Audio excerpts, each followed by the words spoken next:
충돌의 소지가 있다라고 지적을 하는 거거든요. 네, 일단은 어떻습니까? 이재명 대통령의 인사 원칙은 전문성, 공정성 그리고 헌법 정신입니다. 근데 제가 이승엽 변호사에 대해서 알아보니까 법적으로 전문성은 전혀 문제가 되지 않는 것 같습니다.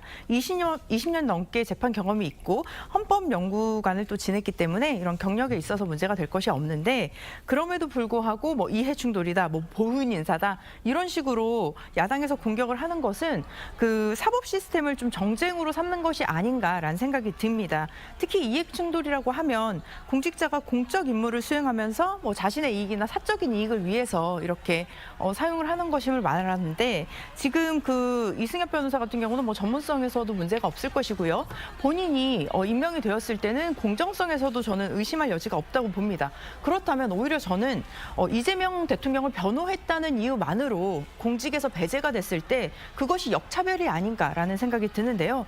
이렇다면 어느 누구도 정치인에 대한 변호는 맡고 싶지 않을 것입니다. 왜냐하면 정치인이라는 것은 뭐 지금은 어떤 자리에 있을지 모르겠지만 이후에 그 정치인이 또 어느 공직에 또 어떤 자리에 갈지 모르고 또 누구를 임명할지 모르는 상황인데 그런 상황에서는 변호사라면 그럼 정치인은 아예 안 맞는 것이 사실 본인의 미래의 공직이나 뭐 그런 것들을 생각했을 때는 더 유리할 수도 있겠죠. 하긴 오히려 이것이 저는 역차별이라고 생각을 하고 임명이라는 것은 대통령의 이번에 말씀드리는 것처럼 고유한 권한입니다. 네. 그렇기 때문에 아직은 지금 대통령이 임명이 되신 지 일주일도 되지 않았습니다. 그렇기 때문에 조금 더 지켜보고 이 부분에 대한 또한 검증도 아마도 저는 충분히 이루어질 것으로 예상이 됩니다.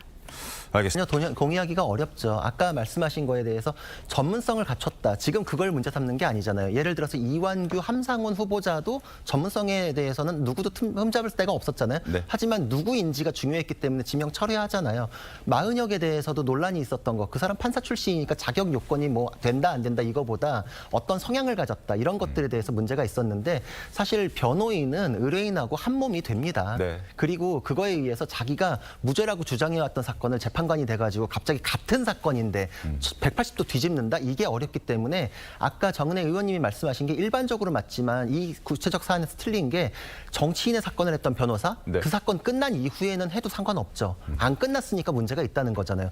그 사건이 그대로 진행되고 있는 상황에서 판관의 자리를 오른다라고 하면 자기가 무죄 주장하던 거에 대해서 판관이 된다. 여기에 민주당이 지금 사실상의 사심제를 도입하려고 그러잖아요.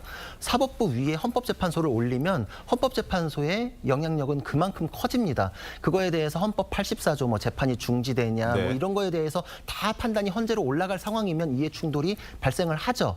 그러니까 끝난 사건이었으면 트집도 안 잡아요. 계속되고 있는 사건이었기 때문에 그런 것이고 이해 충돌은 발생을 한다. 그리고 아무도 뭐 공직에 올라가지 말라는 게 아니라 이 사법부만큼은 전혀 될 수가 없는 자리다. 이거는 분위기를 보고 말고가 아니라 스스로 이거는 안 되는 거지라고 걸렀어야 되는 문제다. 이렇게 생각을 하고 이재명 대통령의 스타일상으로는 그럼에도 불구하고 후보로 넣은 게 지난 총선 때도 대장동 변호사들을 대거 공천을 넣었어요. 그러니까 이분은 실력이 있다라는 것보다 내가 믿을 수 있다라는 거에 대해서 더 주안점을 두시는 게 아닌가 이런 생각을 하기 때문에 이번에도 그런 차원에서 무리하지만 넣었던 게 아닌가 이런 생각을 하게 됩니다.